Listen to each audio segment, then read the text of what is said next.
Hello, and welcome to Flows News Network, where our goal is to inform you about the relevant topics of transport phenomena today. I am Daisy Aguilar, and with me today are Zachary Hargus, Katerina Loske, and Colin Broad.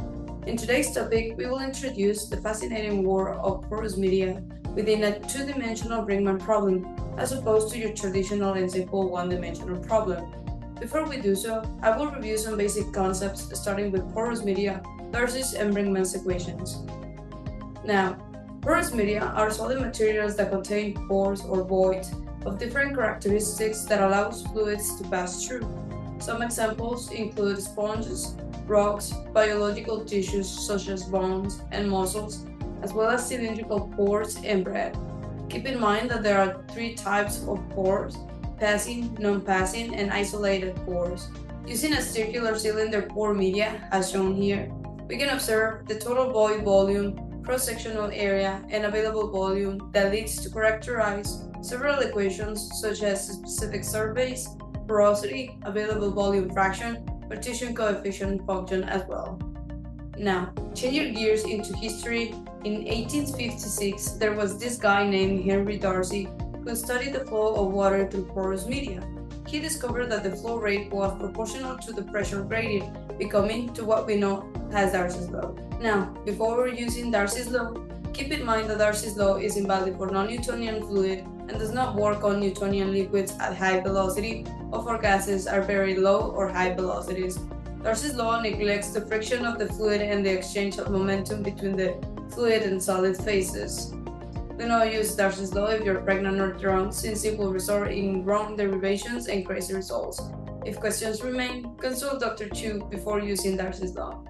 Alright, once we made these assumptions, we know that Darcy's law in one dimension is equal to the Darcy's velocity flux equal to the hydraulic conductivity H, which is defined as Q over mu, where Q is permeability and mu is the dynamic viscosity of the fluid, and del P, which is the gradient pressure of the fluid. Note that there are different ways to write Darcy's formula when we include density and gravity as shown here. Some applications of Darcy's law include hemodynamics, which is the study of how blood flows through the body's blood vessel. Using a simple example from the Isfahan University of Medical Science in Iran, shown here, we observe a blood vessel with a characteristic Darcy's law, where we have a pressure difference and resistance flow R, where R is equal to the given characteristic Poisson flow equation, since there is an analytical relationship between Poisson and Darcy's hydraulic laws that allows them to use these equations interchangeably in cylindrical flow, as in our example, where mu is fluid viscosity, L is vessel length, and R is the inside radius of the vessel. Using this equation, it is possible to model cardiovascular system through the study of blood pressure and resistance, shown in the following graph, where the arteries present a low resistance resulting in a small drop of pressure compared to the arterioles, where they have a high resistance causing a big pressure drop. Hemodynamics uses these studies to further understand heart and aneurysm diseases, among others, showing the usefulness of Darcy's law in different fields of study. While Darcy's law is a nice simplification of flow through porous media, it falls short when the porosity of the system is not low. Thus, in order to accurately model flows in porous media, we need another term to represent permeability, from which the Brinkman equation arises as shown here, where we observe the viscous resistance at the fluid solid from Darcy's, the viscous dissipation within the fluid, and the pressure gradient as well. Note that if the permeability is very low, as Darcy's law states, this term will approach zero and can be dropped from the equation. If the permeability is high, it will mean that the dynamic viscosity is very low, resulting in the approach of mu equal to zero. The first term of the Brinkman equation will drop off and the Stokes equation will then be recovered. Although I know you love to hear more about Darcy's and Brinkman's law, I will pass cameras and microphones to our reporter, Zach. Thank you, Daisy, for introducing porous media concepts to our viewers. Now, you might be wondering how this might apply to the physical world around us. Before diving into the 2D Brinkman flow, I think it might be best for our audience to first refresh their knowledge in one-dimensional flow. We start with our initial assumption of unidirectional flow, which is given by the continuity equation here. For 1D, we assume no flow acting in the y direction, which gives us the general form of the Brinkman equation only in terms of x, shown here. Simplifying, we obtain the following form of a second-order ODE. We then are able to find the homogeneous solution. The next step of this problem is to find the particular solution to the ODE. Since we know the term that makes our equation inhomogeneous is a constant, the particular solution takes on the form of Cx, where C is a constant and x is the particular solution. Plugging into the general equation, we obtain the particular solution shown here. Now that we know both parts of the solution to U, we're able to combine them in order to solve for the constants C1 and C2. We can now finally express U as the following equation here. Finding flow rate Q for this problem, which can be obtained by the following equation here. After integrating and performing the necessary algebraic simplification steps, we're able to simplify this even farther to this. This concludes our discussion of the 1D Brinkman solution, and we will now be moving on to discuss the 2D solution. The 2D model of Brinkman flow has been modeled by several researchers using a wide variety of computational tools, as a fully developed 2D model is not able to be solved analytically. A 2D model of the Brinkman flow was developed by JW2, who used the Crank-Nicolson technique in order to discretize the flow of particles and model fluid flow in microfluidic channels. For this discussion, we'll be looking into a paper using similar numerical methods, but in this instance we'll be involving the normal modes analysis. Shown here are the equations of fluid motion in both the x and y directions, as well as the continuity equations, labeled equations 1 through 3. Unlike with the 1D flow, now that we have 2D flow, we're not able to simplify the continuity equation further at this time. In the equations, we observe that phi is the porosity, while k denotes the permeability of the porous space between the plates. We then observe the slip velocity of the walls to be expressed by equation 4, representing the Beaver slip condition, with alpha star being the wall slip coefficient and having units of inverse length. The suction velocity of the walls is expressed by equation 5, with T being the wall thickness and F sub m being the filtration coefficient, which is also dimensionless. Equation 6 allows us to assume that the flow is symmetrical and defines it as such, while equation 7 defines the inlet flow rate Q naught. Equation 8 defines the mean pressure, where P sub T is a term expressing the sum of the hydrostatic and osmotic pressures near the channel wall. It can also represent the net back pressure opposing the fluid leakage. The exact solutions to these equations can unfortunately not be solved algebraically, and you'll soon see why.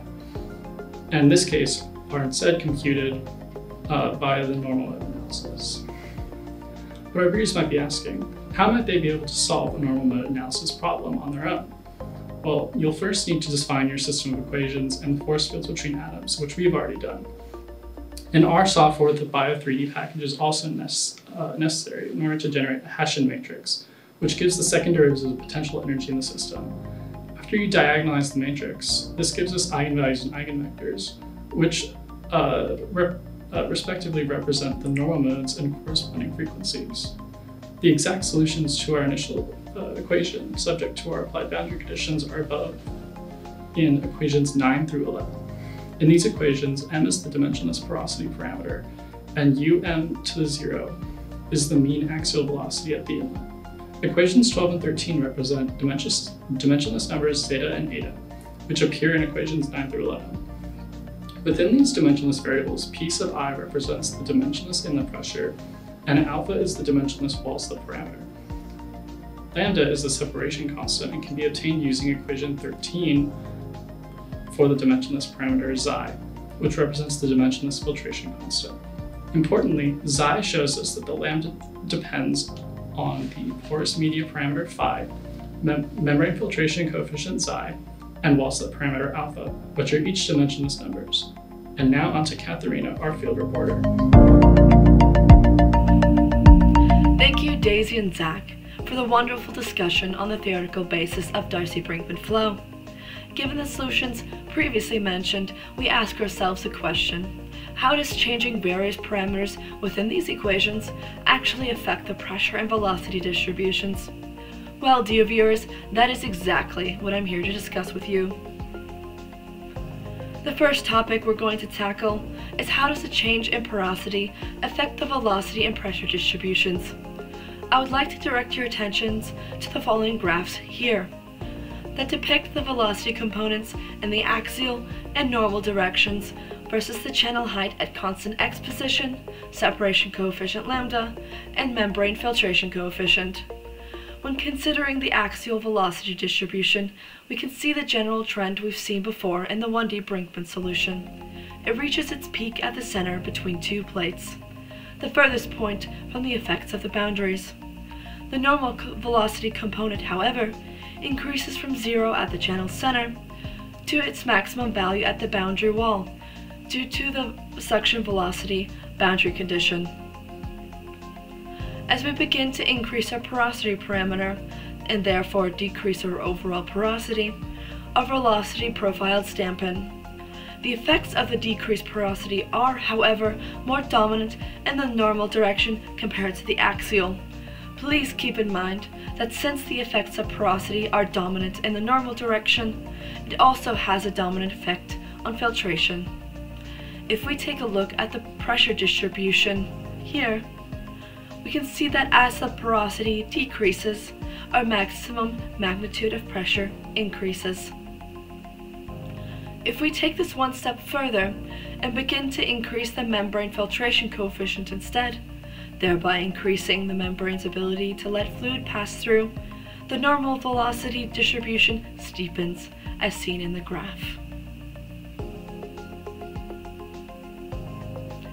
As we all know, while it is important to consider the velocity and pressure distributions, we also need to consider our derived variables: axial flow rate, leakage flux, and mean pressure.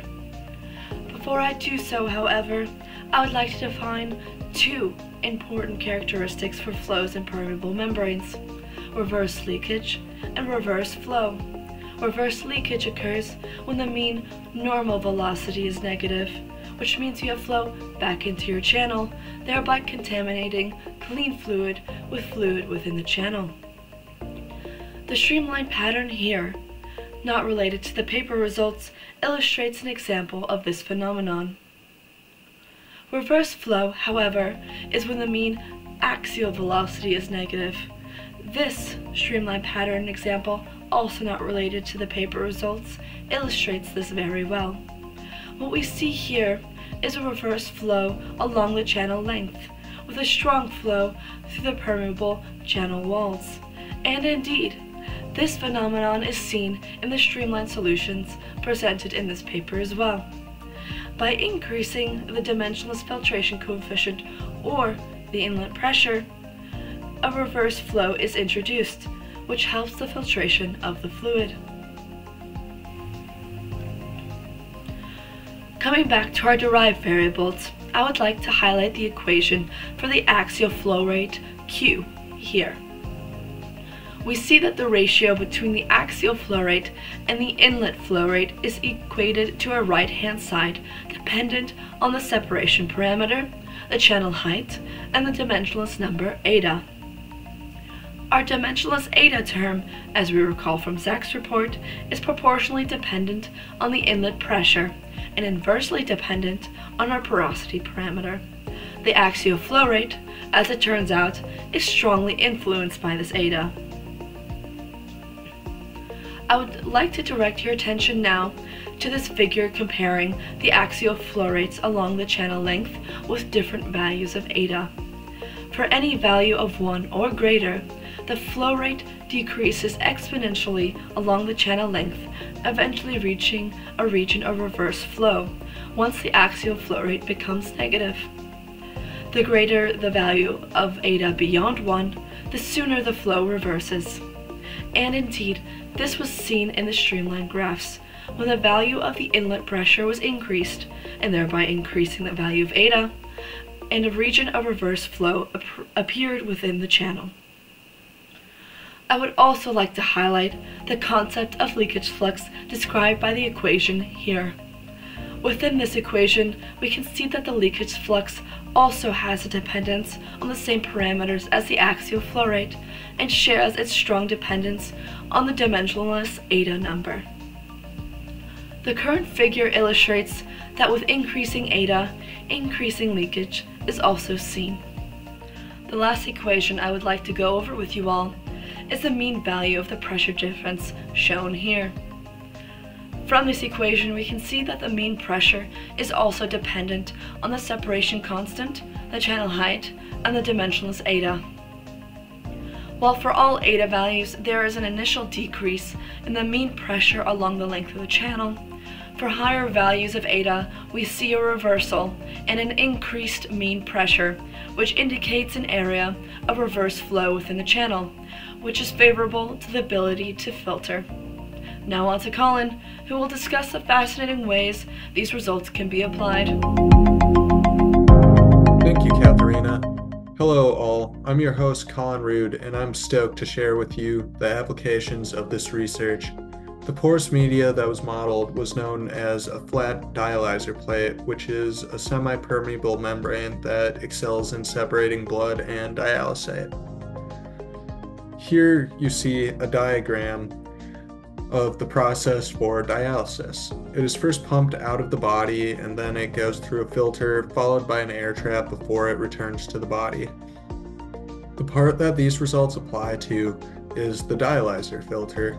Traditionally, dialysis uses hollow fiber technology, which requires a long flow path and higher blood flow rate and has limitations for home dialysis. Flat plates can be more suitable for home dialysis due to their potentially lower blood flow requirements and more compact design. Naturally, the next step from home dialysis is artificial kidneys. In a normal kidney, there are these filtering units called nephrons, and in these filters there's something called a glomerulus, which selectively filters out wastes and fluids from the bloodstream while not letting larger things like proteins or blood cells through. This method is known as ultrafiltration. The glomeruli make up a total surface area of 0.6 meters squared. Now, there are over 1 million of these in the actual kidney, but artificial kidneys aim to recreate the surface area using the flat dialyzer plates that mimic the function of glomeruli so that an artificial kidney could filter a similar amount of blood. Flat dialyzer plates are the focus of this research paper, whose model consists of multiple compartments made out of 2 layers of cellulose. The goal of this paper is to see how the results for ultrafiltration rate and mean pressure difference compare to experimental studies. For the cellulose membrane, the ultrafiltration rate QA can be calculated by taking the difference between the flow rates on each side of the membrane as seen in the equation on the screen. This is important because it tells us how effectively the membrane is filtering out waste. We substitute in the values of x equals 0 and x equals L in the axial flow rate equation to get the ultrafiltration rate QA, as you can see in the bottom equation on the screen. The drop in pressure can be calculated using the mean value pressure difference equation at x equals 0 and x equals L, which leads to the equation at the bottom of the screen. We can see the numerical results of this model presented in a table that is now on the screen.